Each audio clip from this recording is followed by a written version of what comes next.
Studi sepakat kalau cewek emang lebih sering ngelakuin social doxing di sosmed. Ada sekitar 62% cewek yang ngaku pernah ngedoxing crush mereka. Hai semuanya, selamat datang di channel Brilliant Project, tempat kita sharing informasi edukatif.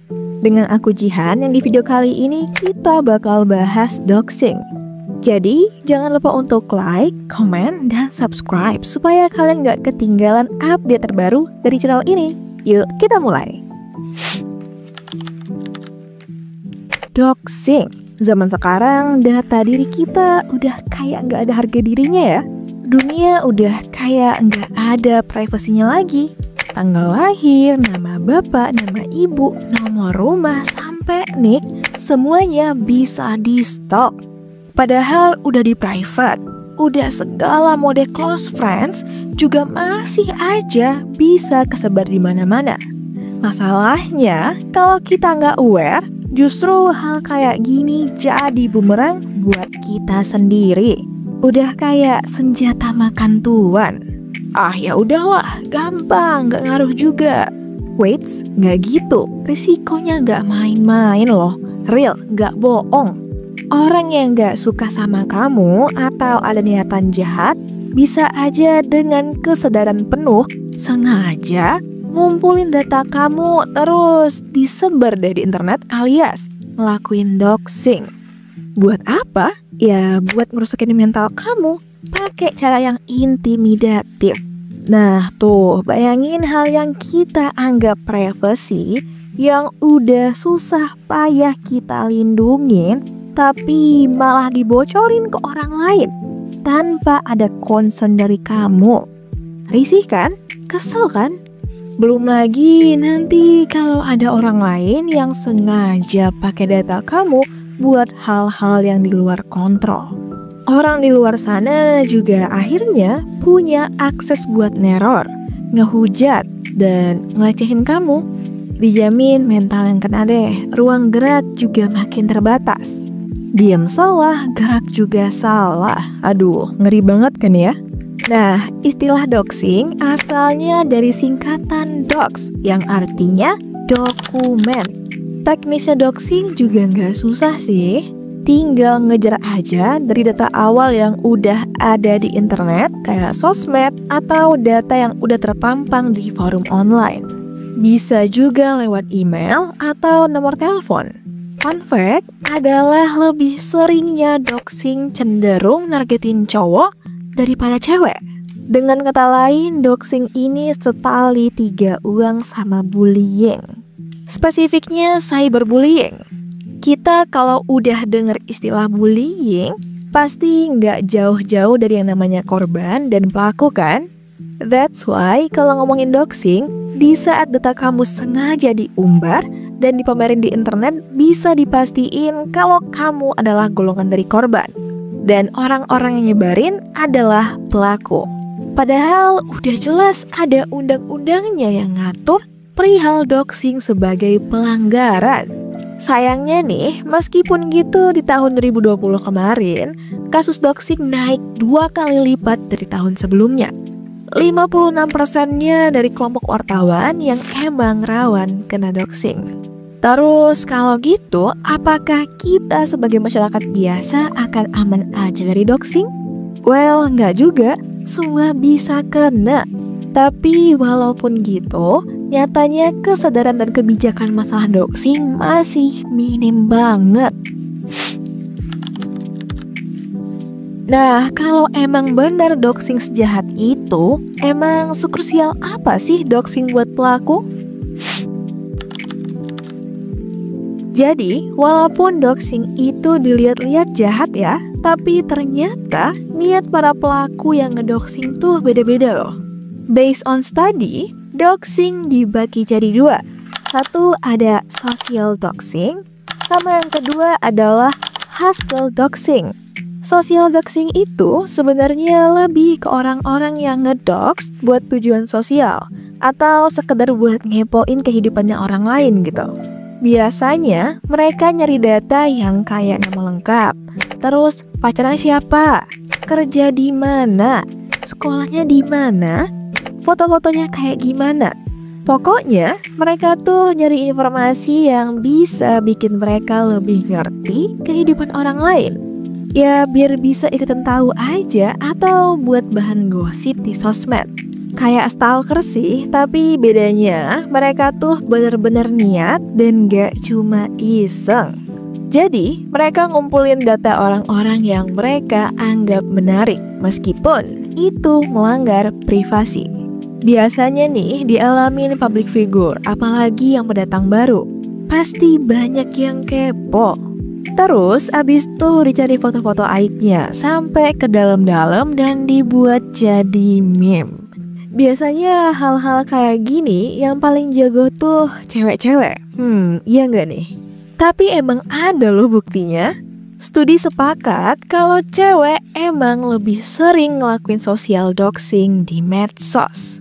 Ada sekitar 62% cewek yang ngaku pernah ngedox crush mereka. Lain halnya kalau cowok yang sekitar 41,2%. Ya, sesimpel mereka nemu foto aibnya si crush, terus disebarin di close friend.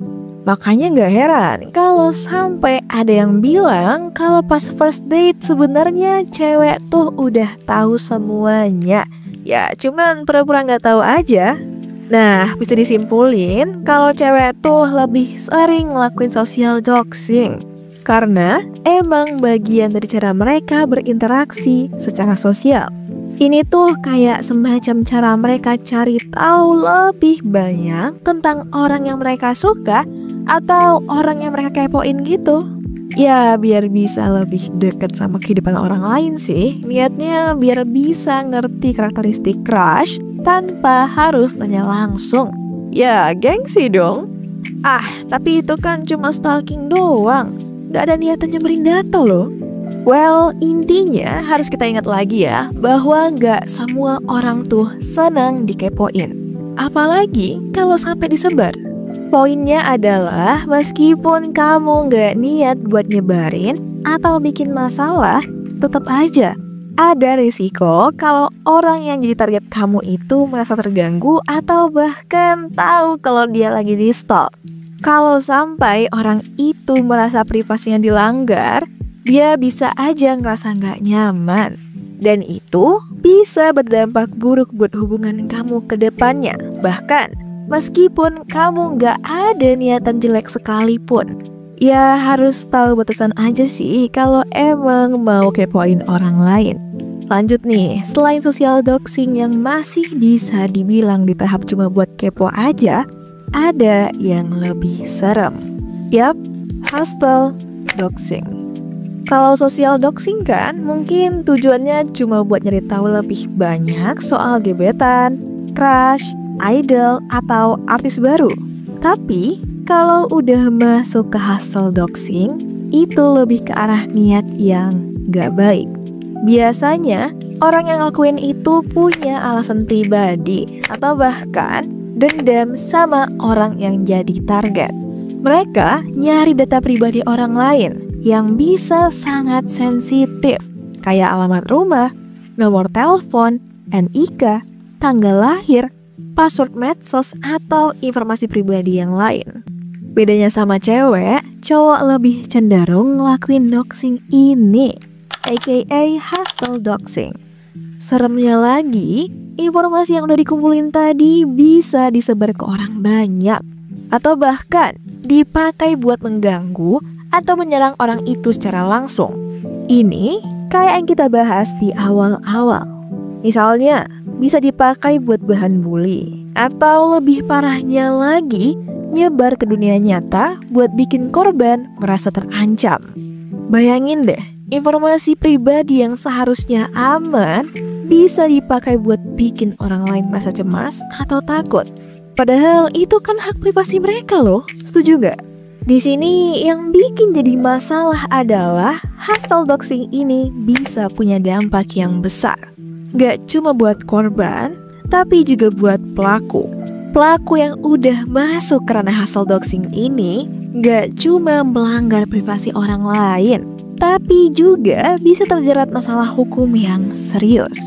Jadi, meskipun kadang kayak cuma sekedar iseng atau buat balas dendam, hasil doxing bisa berujung pada konsekuensi yang jauh lebih besar dan ngerugiin semua pihak. Nah tuh, padahal kan bikin rugi semua pihak ya. Tapi kenapa mereka sampai segitunya? Jadi, ada 4 alasan umum kenapa orang ngelakuin doxing. Pertama, ada yang tujuannya karena alasan kompetitif. Contohnya gini, misalnya ada orang yang punya teman di internet yang dengan pedenya bilang, "Gua mah nggak bakal bisa di-dox, data pribadi gua aman banget." Nah, si doxer ini ngelihatnya justru jadi kayak ditantang. Akhirnya dibuktiin lah kalau dia bisa ngebongkar data pribadi temennya itu. Intinya dia pengen nunjukin kalau dia punya skill itu. Ya kayak mending jangan sok deh. Terus nih ada yang motifnya karena pure dendam. Mereka nyerang korban karena korban udah ngelakuin sesuatu yang nyakitin mereka. Sakit hati lah ceritanya ya. Misalnya korban ngerebut pasangan mereka. Intinya balas dendam karena ego pelaku tersakiti. Ada juga yang ngelakuinnya karena alasan keadilan. Dalam hal ini, pelaku doxing merasa korban udah ngelakuin hal nggak etis atau nggak adil ke orang lain. Dan pelaku merasa harus membalasnya. Contohnya, si korban nih pernah nge-scam orang lain. Misalnya jual barang yang nggak pernah dikirim alias nipu. Nah, si doxer ini ngerasa kalau si scammer harus dihukum karena udah ngerugiin orang lain. Jadi, si doxer merasa kayak ngelakuin tindakan yang benar dengan cara membongkar identitas orang yang dia anggap nggak adil atau nggak etis. Sama halnya kayak yang sering kita lihat, banyak orang yang ngedoxing pelaku kekerasan seksual atau pelaku pembunuhan. Tujuannya buat membela korban dan ngasih sanksi sosial. Terakhir, ada yang tujuannya gara-gara motivasi politik. Biasanya tujuannya lebih besar dari sekadar nyerang individu. Misalnya orang ngedox kelompok yang mereka anggap ngerugiin orang lain. Kayak komunitas judi, komunitas fetish, atau orang-orang yang nyelundupin barang-barang ilegal.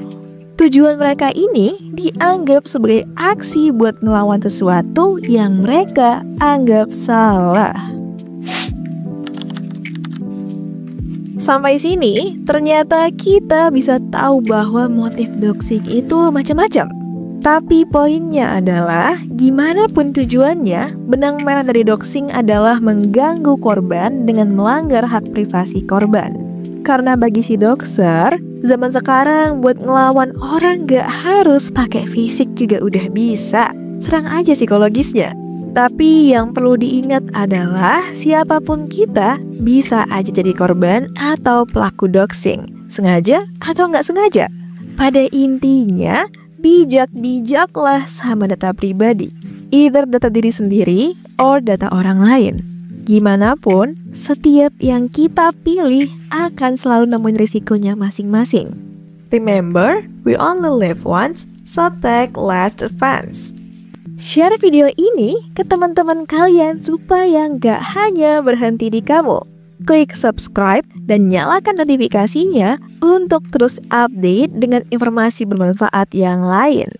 Sampai jumpa di video lainnya and have a good day!